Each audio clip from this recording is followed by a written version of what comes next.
Aula 4. Dinâmica e consequências do choque elétrico. Uma análise patofisiológica dos riscos, mecanismos e efeitos no corpo humano. Introdução à patofisiologia do choque elétrico. Sejam bem-vindos.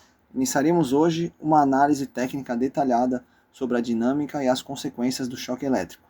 O propósito dessa apresentação é explorar, sobre uma perspectiva patofisiológica, os riscos, os mecanismos de interação e os efeitos adversos que a eletricidade exerce sobre o corpo humano.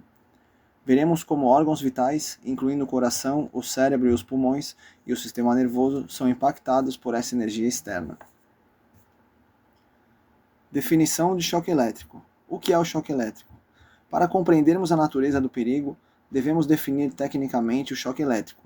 Trata-se do efeito patofisiológico resultante da passagem de uma corrente elétrica, denominada corrente de choque, através do organismo humano. É imperativo entender que o choque não é apenas um estímulo externo superficial, mas uma invasão do sistema biológico. O corpo humano atua como um condutor, permitindo que a corrente interfira diretamente nos sinais elétricos naturais que controlam nossos músculos, ritmo cardíaco e funções respiratórias. Tipos de contato e origem do perigo. O risco elétrico manifesta-se através de dois tipos principais de contato.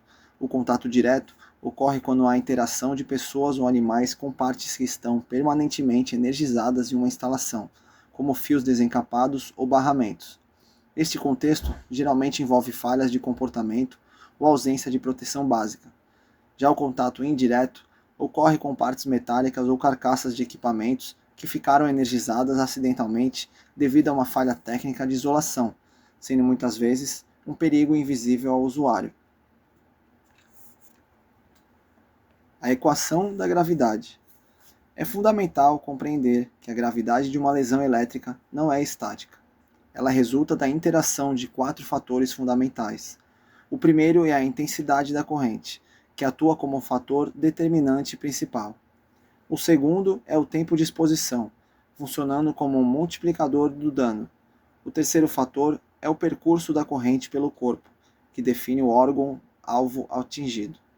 Por fim, teremos as condições orgânicas e a resistência da própria vítima, que influenciam a passagem do fluxo elétrico.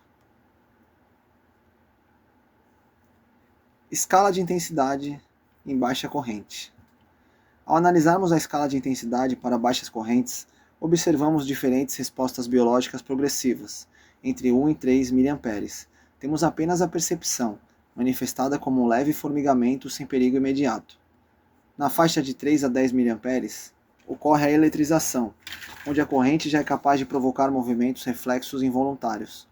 Acima de 10 mA, atingimos o ponto crítico do início da tetanização, caracterizado por contrações musculares sustentadas que podem impedir a vítima de se liberar. O fenômeno da tetanização e o limite de largar. A tetanização é um dos fenômenos mais perigosos do choque elétrico, definindo-se como a paralisia muscular provocada pela circulação da corrente através dos tecidos nervosos. Neste estágio, a eletricidade externa sobrepõe-se aos comandos do cérebro. Enquanto o sistema nervoso ordena o movimento de soltar, o músculo obedece à corrente e continua contraindo. Se a corrente for superior ao limite de largar, a mão fecha-se sobre o objeto energizado, prendendo a vítima à fonte e aumentando drasticamente o tempo de exposição e a severidade da lesão. Escala de intensidade. Risco de vida iminente. Ao elevarmos a intensidade da corrente, entramos na zona de risco letal. Uma corrente de 25 mA, se atravessar o cérebro, pode inibir o centro respiratório, levando a uma parada respiratória imediata. Entre 25 e 30 mA, a tetanização atinge os músculos peitorais, bloqueando mecanicamente os pulmões e causando asfixia. Finalmente, na faixa de 60 a 75 mA, se a corrente atingir o coração, ocorre a fibrilação ventricular, que é a causa de fatalidade mais frequente em acidentes elétricos. O colapso cardíaco, fibrilação ventricular. A fibrilação ventricular apresenta uma disrupção severa no funcionamento do músculo cardíaco, sob o efeito de impulsos elétricos externos. O ciclo regular de sístole e diástole o ritmo sinusal normal é perturbado. Em vez de bombear o sangue de forma coordenada para o organismo, o coração passa a vibrar desordenadamente. Essa cessação da circulação vital é extremamente perigosa e requer intervenção imediata, pois o fluxo sanguíneo para órgãos críticos é interrompido. O impacto do tempo de exposição. A gravidade da lesão é uma função direta da intensidade somada ao tempo.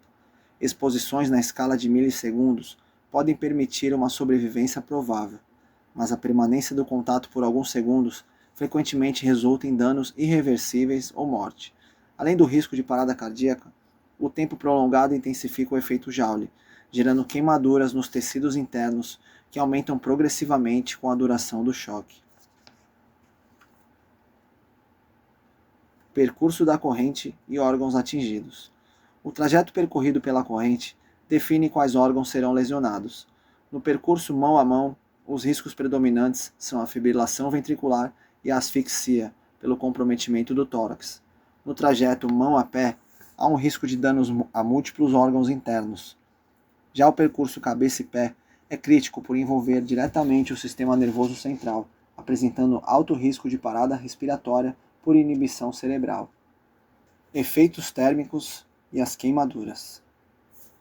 O quarto fator crítico no choque elétrico, os efeitos térmicos, a passagem da corrente elétrica por um condutor biológico gera calor, fenômenos conhecidos como efeito Joule. É fundamental distinguir os dois tipos de lesões térmicas resultantes. Primeiro, temos queimaduras externas, geralmente produzidas por arcos elétricos que podem atingir temperaturas extremas de até 4.000 graus Celsius, causando danos severos à epiderme e tecidos superficiais. Em contrapartida, as queimaduras internas são frequentemente as mais perigosas por serem invisíveis na superfície.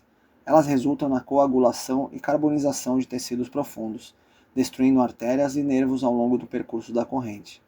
A gravidade dessas lesões exige uma avaliação clínica imediata, pois o dano aparente na pele pode não refletir a extensão real da destruição tecidual interna.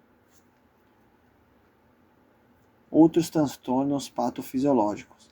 Além dos impactos imediatos que discutimos anteriormente, o choque elétrico pode desencadear uma série de transtornos patofisiológicos sistêmicos em diversos órgãos. No sistema cardiovascular, os riscos incluem infarto do miocárdio, taquicardia e arritmias persistentes mesmo após o evento. No campo renal, um perigo crítico é a insuficiência aguda, causada pela liberação de toxinas na corrente sanguínea devido à destruição massiva de tecido muscular. Não podemos negligenciar os transtornos sensoriais, como danos auditivos ou oculares. Por exemplo, a cegueira temporária ou permanente causada pelo clarão de um arco elétrico. Por fim, danos neurológicos severos podem ocorrer se os centros nervosos forem atingidos, resultando em sequelas motoras ou cognitivas. Esta visão sistêmica é crucial para compreendermos que o choque elétrico é um trauma multiorgânico. Resumo da anatomia do perigo. Neste slide, sintetizamos o que chamamos de anatomia do perigo. A fatalidade em acidentes elétricos não é um evento aleatório, mas sim o resultado de uma combinação trágica de 3 estágios principais. O estágio 1 ocorre quando a intensidade de corrente é suficiente para causar a tetanização muscular. Isso nos leva ao estágio 2, a incapacidade de largar o objeto energizado, o que estende drasticamente o tempo de exposição da vítima à corrente elétrica. Finalmente, o estágio 3 consolida o risco fatal quando o percurso dessa corrente atravessa órgãos vitais, como o tórax ou o coração. Essa sequência demonstra que a prevenção deve atuar na interrupção de qualquer um desses elos, garantindo que a intensidade e o tempo de exposição sejam mantidos abaixo dos limites de risco biológico. Conclusão e medidas de proteção. Para encerrarmos nossa análise, reforçamos uma premissa fundamental. A eletricidade não perdoa falhas técnicas ou comportamentais. A compreensão detalhada da dinâmica fisiológica que estudamos, desde a tetanização até a fibrilação ventricular e os efeitos térmicos, serve como base científica para a aplicação rigorosa das normas de segurança. Este conhecimento deve fundamentar a implementação de medidas de proteção coletiva e individual, além de protocolos de manutenção preventiva. A segurança em instalações elétricas é, antes de tudo, uma preservação da integridade biológica. Agradeço a atenção de todos e reforço que a prevenção fundamentada no conhecimento técnico é a nossa ferramenta mais eficaz contra o risco elétrico. Obrigado.